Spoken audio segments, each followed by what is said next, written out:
અને હવે આગળ વાત કરવી છે ધર્મનગરી હરિદ્વારની, જ્યાં ભક્તિ અને આસ્થાનો રસપાન જોવા મળે છે. અદ્ભુત માહોલ જોવા મળે, જ્યાં પુરુષોત્તમ માસ અને પૂર્ણિમાના પાવન સંયોગે હજારો શ્રદ્ધાળુઓને હરકી પૌડી ઘાટ સુધી ખેંચી લાવ્યા. વહેલી સવારથી જ ગંગા તટ પર ભક્તોની ભારે ભીડ ઉમટી પડી. દેશના વિવિધ રાજ્યો ઉપરાંત ગુજરાતમાંથી પણ મોટી સંખ્યામાં શ્રદ્ધાળુઓ હરિદ્વાર પહોંચ્યા હતા અને ગંગાજીમાં પવિત્ર સ્નાન કરી ધન્યતા અનુભવી. અધિકમ અધિકસ્ય ફલમ પુરુષોત્તમ માસ જેને કહી શકાય છે એવા પવિત્ર અધિક માસની અંદર સંદેશનું હાલ પહોંચ્યું છે હરિદ્વાર હરકી પેઢી ખાતે. દ્રશ્યમાં આપ જોઈ શકો છો કે હરકી પેઢી ખાતે આજે પૂર્ણિમા છે. પૂર્ણિમાને લઈ ભક્તોનો ઘોડાપુર ઉમટ્યું છે. હૈયે હૈયું દળાય એ જ રીતે ભક્તો માં ગંગાના સ્નાન કરી રહ્યા છે. દૂર દૂરથી હજારો ભક્તો ગંગામાના દર્શન કરવા માટે આવ્યા છે.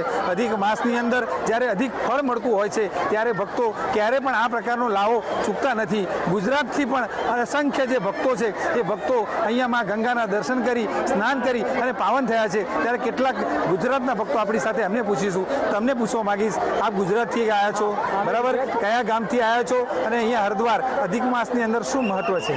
અમે હરિદ્વાર અમે ગુજરાત ગાંધીનગર દેગામ તાલુકો ઉદણ ગામના આવેલા છીએ અને અત્યારે અધિક માસમાં પુરુષોત્તમ માસમાં અધિક માસમાં ગંગા સ્નાન કરવાથી અધિક ફળ મળે છે અથવા વધારે સંપૂર્ણ શરીર મળે છે, સ્વસ્થ થાય છે શરીર. એટલા માટે જ અમે સ્નાન કરવા માટે ગુજરાતથી અહીં આવેલા છીએ. 5 વર્ષથી અધિક માસની અંદર હું અહીંયા આવું છું અને અધિક માસની અંદર અહીંયા આવીને આપણને શાંતિ બી લાગે છે.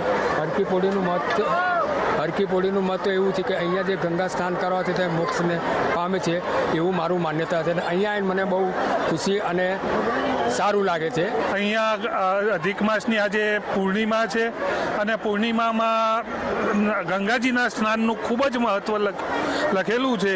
એટલા માટે અમે લોકો અહીંયા સ્નાન માટે આવ્યા છીએ અને સ્નાન કરીને અહીંયાથી પાછા અમે ઋષિકેશ જઈશું. અધિક માસમાં ગંગા સ્નાન ખૂબ જ મહત્ત્વનું છે. એટલા માટે શ્રદ્ધાથી અમે અરવલ્લી જિલ્લાના માલપુર તાલુકામાંથી આવેલા છીએ અને ગંગામાં સ્નાન કરીને અમને ખૂબ જ આનંદ થયો છે.